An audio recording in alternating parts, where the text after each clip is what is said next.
রেফারেন্ডামে কোনো কারচুপি হয়নি, কিন্তু ভোটের যেটা হলো পার্লামেন্ট ইলেকশন সেখানে কাট। আমি ওখানে স্পষ্টভাবে বলেছি বিএনপি 2/3 মেজরিটি পাবে। আমার কিন্তু প্রেডিকশন আছে। আমার জ্যোতিষবিদ্যা হিসাবে আমাকে আপনি চাইলে আপনি জ্যোতিষী হিসাবে ব্যবহার করতে পারেন। 7, 18, 17, 18তে একজনকে আপনি ডিক্লেয়ার করে দিলেন জয়ী, তারপর হঠাৎ করে আবার উল্টায় দিলেন কেন? ঢাকা 8 মির্জা আব্বাসের ওই জায়গাতে আপনি হোয়াট ক্যাপাসিটি আমার ওয়াইফ ওখানে বসে, ইজ সে পুলিং এজেন্ট? না, ডিপ স্টেট যা করছে কাউকে অ্যাবসলিউট মেজরিটি দিতে চাইছে, দিছে।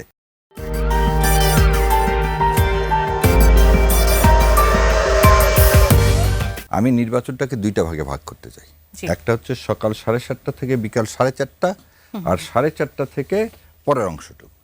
এই পরের অংশটুকু নিয়েও যদি আমি ধরে নিই 50টা জায়গায় ম্যানিপুলেটেড করা হয়েছে, যদি ধরেও নিলাম, তাহলে ধরে নেন 70 আর 50 কত হয়? 120।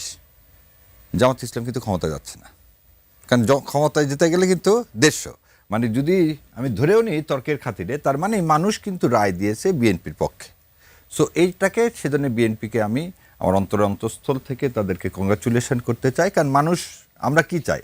মানুষের ম্যান্ডেট, সে যাকেই দেখ, যাকেই পছন্দ করুক। 40% জামাতের ইতিহাসে এই প্রথম পাওয়া, 68টা আসন, এটাও প্রথম পাওয়া। হয়তো 68 জায়গায় 120 হতে পারতো, সেটাও, কিন্তু ওই 40% ভোট, এবং তার চেয়েও বড় আরেকটা, এবার 2টা ভোট ছিল, প্রত্যক্ষ হোক আর পরোক্ষ হোক, হা ভোটের সমর্থনে, যেমন আমি ছিলাম, যেমন বাংলাদেশ জামাত ইসলাম ছিল, এনসিপি ছিল, আমরা সেভাবে বিএনপিকে দেখতে পাইনি। কিন্তু হা ভোটের জয়যুক্ততার পর আজকে যখন স্টেটমেন্ট দিলেন বিএনপির পক্ষ থেকে যে জুলাই সনদ তারা বাস্তবায়ন করবেন অ্যাজ ইট ইজ, সো সেটাও এই জাতির জন্য একটা ভাগ্যের পরিবর্তনের জন্য আমার মনে হয় একটা গুরুত্বপূর্ণ সিদ্ধান্ত।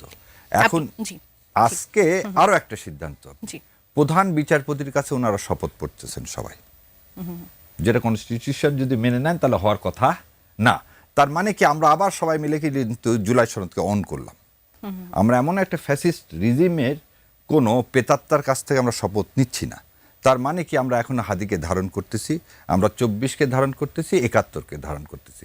সো এই ফলকে প্রত্যাখ্যান করা কোনো কিছু নাই। জামাতের যে নৈতিক জয়, জামাতের যে কর্মসূচি, ইস্তেহার, সেটাকে মানুষ সমর্থন করছে। আর রাজনীতিতে শোনে এইটা কি জন্য 5 বছরের জন্য, এই 5 বছরে আপনাকে দেয়নি বলে সামনে দিবে না তা কিন্তু না। প্রথম জিনিস হচ্ছে অপোজিশন যদি না থাকে, এই 15 বছরে কি কেন, why Bangladesh did not function at all. দেখেন, যাকে গৃহপালিত বিরোধী দল বানালেন তার সমস্ত জায়গায় জামানত বাজেয়াপ্ত, মানে জাতীয় পার্টি বলে একটা পার্টি এ দেশ থেকে নিঃশেষ হয়ে গেল, এবং সেটা কি জনগণের ভোটের দ্বারা। তো আপনি যদি পিপুল এমপাওয়ারমেন্ট করতে চান তাহলে আপনাকে কি করতে হবে? আপনাকে আদর্শ নিতে বিশ্বাস করে, এবং আদর্শ নিতে বিশ্বাস করে বলেই আমি কিন্তু 68-র চেয়ে বলবো 40%কে আপনি দেখতে হবে বাংলাদেশের। এবং আরো একটা জিনিস দেখেন, হ্যাঁ ভোট কত পার্সেন্ট পড়ছে? 60%। এই 60% তো জামাতে ইসলামের জন্য। আমি ওখানে স্পষ্টভাবে বলেছি বিএনপি 2/3 মেজরিটি পাবে। আমার কিন্তু প্রেডিকশন আছে। আমার জ্যোতিষবিদ্যা হিসাবে আমাকে আপনি চাইলে আপনি জ্যোতিষী হিসাবে ব্যবহার করতে পারেন। অনেকে অনেক কনফিউজ ছিল, তাই না? অনেকে মনে করছিল ইভেন বিএনপি 151 পায় কেন, ওখানে বলা আছে। কিন্তু আমি ওখানে বলেছি জামাত সর্বোচ্চ 70 সিট পেতে পারে। এটাও মিলছে দেখুন কম বেশি। আচ্ছা ভাই, আমি এরকম একটা স্ট্যাটাস দিয়েছিলাম গতকাল। আচ্ছা যা হোক, আপনি গতকাল দিয়েছেন, আমি এর আগের দিন দিয়েছি। আচ্ছা, তো তাহলে এই যে যা বলেন কথা, এগুলোই বলেছি। মানে একটা দল 70-এর মতো সিট পেয়ে যাচ্ছে, তখনও তার ভোটের পার্সেন্টেজ জানি না, অ্যারাউন্ড 40% ভোট পাচ্ছে। শুধু সেটা না, আরেকটা জিনিস যোগ করি, এই দলটা একটা ইলুশন তৈরি করেছে দলটা ক্ষমতায় চলে যেতে পারে। আপনি এটা নিয়েও জিজ্ঞেস করতে চাচ্ছিলেন? হ্যাঁ, খেয়াল করুন, এইগুলো প্রত্যেকটাই দলটার সাকসেস, এই ক্রেডিট তাদেরকে দিতেই হবে আপনাকে। এবং এটা বিরাট বিজয়, এবং সত্যিকার অর্থে বিএনপি তার সাইজের সাথে যে জায়গায় গেছে, উন্নতি যদি বলেন, ডিফারেন্স যদি বলেন, জামাতের ডিফারেন্স পার্সেন্টেজে যদি হিসাব করেন, হিউজ। সো এরা জিতেছে। আচ্ছা, এখন নাহিদ ইসলাম বা ডক্টর শফিকুর রহমান কেন এটা বলছেন? ওনারা বলবেন না, কারণটা বলি। মাঠের ক্যাম্পেইনে, নির্বাচনের ক্যাম্পেইনে কিন্তু তারা জিতে যাচ্ছেন। নাহিদ ইসলাম ভোট দিয়ে বলেছিলেন যে আমরা সরকার গঠন করতে যাচ্ছি। ফাইন, এটা বলতে হবে তো। জি, আপনি যদি বডি ল্যাঙ্গুয়েজে দেখেন আমি 70 সিট পাবো, আপনি 30 সিট পাবেন তখন। আচ্ছা, সো আপনাকে রাজনীতির জন্যই দেখাতে হবে আপনি অনেক বড় দল হয়েছেন, আপনি ক্ষমতায় যাবেন, যাতে আপনি তো আপনার নিজস্ব যে ভোট ব্যাংক আছে তারটা তো পাবেন, জি, বিএনপিও তারটা পাবে। দুই দলই চেষ্টা করে মাঝে যারা আছে, সুইং ভোটার বলি আমরা, বা আনডিসাইডেড ভোটার, তার ভোট পাওয়ার জন্য। তো ওদের প্রবণতা থাকে যে দলটা জিতবে তাকে ভোট দেয়া, কারণ তারা মনে করে জেতা পার্টি থেকে যদি এমপি হয় এলাকায় উন্নয়ন হয়, মানে এলাকায় উন্নয়নের কাজ এমপির না, কিন্তু তারা এভাবেই ভাবেন। জি। তো এটা বলার পর এখন বিপদ কি হয় খেয়াল করুন। আপনি বলছেন আপনি ক্ষমতায় চলে যাবেন, সরকার গঠন করবেন, পেয়েছেন অ্যারাউন্ড 70, মানে অর্ধেক বা তার চেয়ে কম সিট। আপনি কি ব্যাখ্যা দেবেন তাহলে? আপনাকে নেতাকর্মীকে ব্যাখ্যা দিতে হবে, আপনাকে ভোটারের সামনে। তাহলে কি দাঁড়ালো? কোথাও কোথাও সমস্যা হয়েছে, এটা হয়েছে, আমরা দেখছি, আমরা করবো কিনা। ওনারাও ভেতরে ভেতরে, আমি আপনাকে কনফার্ম করছি, খুশি। তারাও জানেন তাদের বিজয় হয়েছে, কিন্তু যেহেতু তারা রাজনীতি করেন, এইটুকু তাদেরকে আপনিও মনে করতেই করেছেন যে 70-এর মতো সিট পাবে। 2/3 হলে কিন্তু আপনি যা ইচ্ছা তাই করতে পারেন, কিন্তু 2/3 না হলে আপনি কি করতে পারবেন, যে there will be a balance. So as a নাগরিক হিসাবে, আর যেটা ভাই বলল আগে, অ্যাজ এ ওয়েল উইশার হিসাবে আমি চাইছিলাম যে কোনো পার্টি 2/3 না পাক, তাহলে একটা চেক অ্যান্ড ব্যালেন্স অ্যাটলিস্ট থাকবে। এখন কেন এই 53টা, যেমন আপনি উদাহরণ টানলেন সেজন্য বলতেছি, এই ইলেকশন কমিশন খুব সুন্দর সব জায়গার ভোট গণনা এবং রেজাল্ট দিচ্ছিলেন। হঠাৎ ঢাকার বেলায় এসে উনি 2 ঘন্টা কিন্তু টিভিতে বন্ধ করে রাখলেন। 2 ঘন্টা আপনার কালকে খেয়াল করে দিবেন, আপডেট বন্ধ করা ছিল। দ্বিতীয় আরেকটা জিনিস দেখেন, বলা ছিল 2 ঘন্টা পর পর টোটাল ভোট কত কাস্ট হচ্ছে সেটা আপডেট দেবেন। দুপুরের পর ওনারা আপডেট দেওয়া টোটালি বন্ধ করে দিবেন। এতে জনগণ মানে কি হয়, আমি এখন যে কারণে প্রথমেই আমি বললাম যে আমি রাজনৈতিক মানে সমর্থন করি বা ওই লুইসার, তার চেয়ে আগে দেশ আমার কাছে আগে। জুলাই সনদ, আমি যদি এই ইলেকশনকে প্রশ্নবিদ্ধ করতে যাই, আমার জুলাই সনদকে প্রশ্নবিদ্ধ হয়ে যাবে। কারণ আমি যদি রেফারেন্ডাম মানি আর যদি বলে এটা মানি না, যদি আমি আপনাকে বললাম যে ভাই এখানে বসে আছে ঠিক আছে কিন্তু আপনি নাই, তাহলে কি আমার দ্বিচারিতা হলো না? কারণ আমরা তো 3 জনই আছি। সো আমি একদিকে বলবো রেফারেন্ডামে কোনো কারচুপি হয়নি, কিন্তু ভোটের যেটা হলো পার্লামেন্ট ইলেকশন, সেখানে কারচুপি হলো। ঢাকা 7 দিয়ে দিলে কি হতো? ঢাকা 8 মির্জা আব্বাসের ওই জায়গাতে আপনি হোয়াট ক্যাপাসিটি আমার ওয়াইফ ওখানে বসেছিলেন। Is say polling agent? না। আপনি দেখতে পাচ্ছেন ভিডিওতে, তো ওয়াইফ এসে হঠাৎ করে বসলেন। এটা ক্যান্ডিডেট ওয়াইফ বসতে পারেন না। সো এই প্রশ্নগুলো ঊর্ধ্বে ওঠা যেত, কিন্তু এখন আমি কেন গেটার ইন্টারেস্টে আমি এই জিনিসগুলো আর যেতে চাই না। কী কারণে যেতে চাই না? আপনি আপনার জন্য আপিল করার সুযোগ আছে, আপনার জন্য ইলেকশন কমিশনের রিকাউন্টিংয়ের সুযোগ আছে। So there is a legal procedure, এবং এই লিগাল প্রসিডিওর যদি আপনি না মেনে রাস্তায় নামেন, তাহলে আপনার ডেমোক্রেসি বাধাগ্রস্ত হবে। তাহলে বিএনপি চায় না যে অন্য দল থেকে এসে তাদেরকে বিএনপি ওন করতেছে না। This A vital point. Second পয়েন্টটা হচ্ছে, আবার নূর সাকিব ভাই জিতেছে না আমি বলে দিচ্ছি, নূরের ওখানে দেখেন, সাকিব ভাইয়ের কথা, নূরের কথা এই জায়গায় আমি পরে আসতেছি, ওই জন্য প্রথম থেকে এটা আমি শেষ করে দিই। নূর আর সাকিব ভাইয়ের জেতানার আগের দিন প্রশাসনকে কে কি বলছে, ওই জন্য বললাম যে আমি এই ইলেকশনটাকে বিতর্কিত করতে চাই না বলে এই 2টা আসন নিয়ে আমি অ্যাভয়েড করে যাচ্ছি। যেমন করে আমি অ্যাভয়েড করে গেলাম 17 আসনে। 17 আসনে কি হয়েছে সেটা সবাই জানে, 18তে কি হয়েছে সেটাও জানে, 8এও কি হয়েছে ঢাকাতে সেটাও জানে। সো এই বিচ্ছিন্ন ঘটনাগুলোকে না নিয়ে যেটা আমি বলতে চাচ্ছি, যে নূরের সহকর্মী কে ছিল ঝিনাইদহে, সে কেন বিএনপিতে যোগ দিল, ধানের শীষ নিল, যখন দেখলো যে লোকাল বিএনপি তাকে সমর্থন করছে না। বরং এনসিপি আজকে জামাতে ইসলামে এসে, জামাতে ইসলামের সাথে থেকে তারা তাদের শাপলাকলি, এই প্রথম একটা প্রতীক নিয়ে একটা রাজনৈতিক দল, অনেকে তাকে কিংস পার্টি বানাতে চেয়েছিল, কিন্তু তারা প্রমাণ করে দিল এই ভোটের মাধ্যমে। আপনি আর একটা জিনিস বলতে, মির্জা আব্বাসের মতো giant politician, he is a giant politician, এই বিষয়ে কোনো সন্দেহ নাই।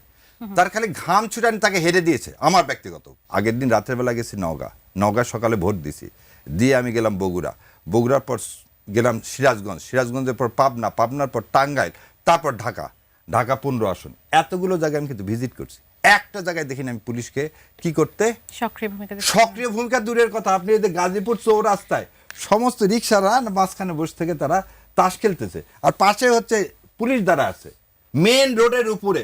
আমি এসে হর্ন দিলাম, তারপর তারা তা পুলিশ একটা আসেনি। মানে শান্তিপূর্ণ ভোট হয়েছে, সেজন্য কি পরিস্থিতি না, এরকম হয়েছে? শান্তিপূর্ণ ভোট হয়েছে কি একটা জিনিস দেখেন, এবার ক্যাজুয়ালিটি হয়নি কেন? 2 দলের দায়িত্বশীল ভূমিকার কারণে। পুলিশের কিন্তু কোনো রকম কোনো আপনি ক্রেডিবিল দেন না, কারণ আপনি একটা জিনিস দেখেন, সমস্ত জায়গায় কিন্তু সেনাবাহিনী দৌড় দিছে, এবং আমি অন্তঃস্থল থেকে 2টা বাহিনীকে সবসময় আমি কি করছি, সেনা, নৌ, বিমান বাহিনী এবং আমার আনসাররা যে অমানবিক পরিশ্রম করছে, পুলিশ তার কোনো ক্রেডিটই পেতে পারে না। সো প্রথম জিনিসটা যেটা বললেন, বিএনপি এসে যদি এই পুলিশকে এবং এই আমলাকে, কারণ এই আমলাদের কিভাবে নিয়োগ হয়েছে, যেটা পরিবারে জামাত না বিএনপিও যদি তার কোনো দুঃসম্পর্কে মামাতো খালাতো থাকে, তাও সে পাশ করেনি।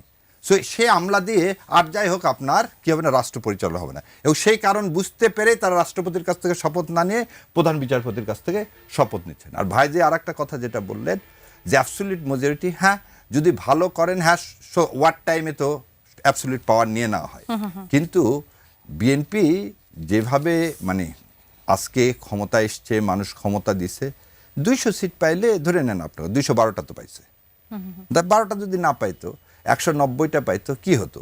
2/3 জন্য ভাইজিরা বললো যে জুলাই সনদ তো অলরেডি পাস হয়ে গেছে, এরকম কি গণভোটের সিস্টেম আছে মাধ্যমে। যে চাইলে এই কটা পাওয়া যায়, না চাইলে ওই কটা? এটা তো জনগণের উপর না না না, জনগণের উপরই পাওয়া যায়। আমি বললাম কেন, এই কারণে এইখানে হচ্ছে এই বিতর্কে যেতে চাই না।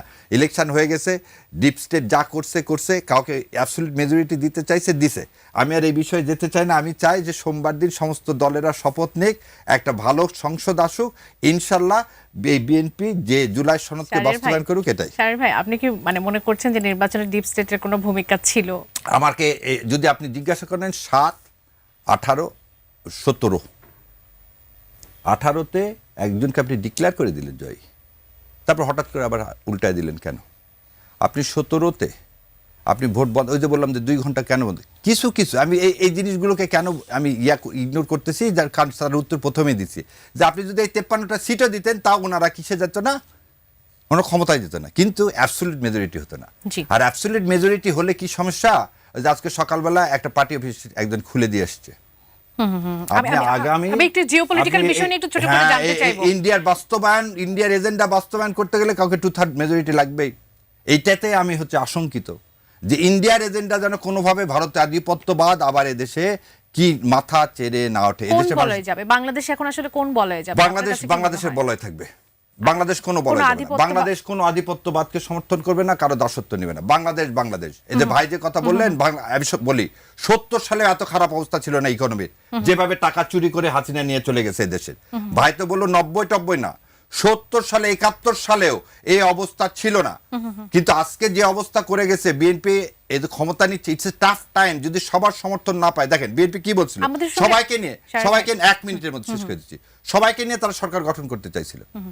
আজকে সকালবেলা স্টেটমেন্টটা কি, কাউকে নিব না, দ্যাটস আমাকে এটা হচ্ছে আশঙ্কিত করতেছে। তার কাউকে নিব না, বিষয়টা কি এরকম ছিল? ইলেকশন আগে কি বলল, সবাইকে নিয়ে আমরা সরকার গঠন করব। না, একটু মানে তারা বলেছে, জামাত যখন বলছে যে জাতীয় সরকার গঠনের কথা, তখন তারা বলেছে ঐকমত্যের সরকার শুধুমাত্র তাদের সঙ্গে মাঠে ময়দানে যারা ছিল, তাদের সঙ্গে যারা জোট ছিল, তাদের কথা তারা বলেছে। এখন তো অনেকে আছে তাদের মধ্যে যারা সিট পায়নি, তাদেরকে নিবে কিনা এই কথা বলেনি। জিওপলিটিক্যাল বিষয়টা একটু জানতে চাচ্ছি, এই জন্য যে আমরা অনেকগুলো চুক্তি করে ফেলেছি আমেরিকার সাথে, সেটি আমাদের উপর কোনো প্রভাব বিস্তার করতে পারে কিনা? এটা তো ভালো কাজ করছেন, তুলা নিবেন, গার্মেন্টস দিবেন ফ্রি।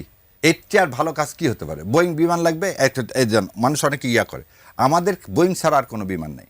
আপনি যদি এয়ারবাস কিনতে চান, আপনাকে আলাদা একটা লাইন তৈরি করতে হবে। বিমান প্রথম হচ্ছে লাভবান হলো।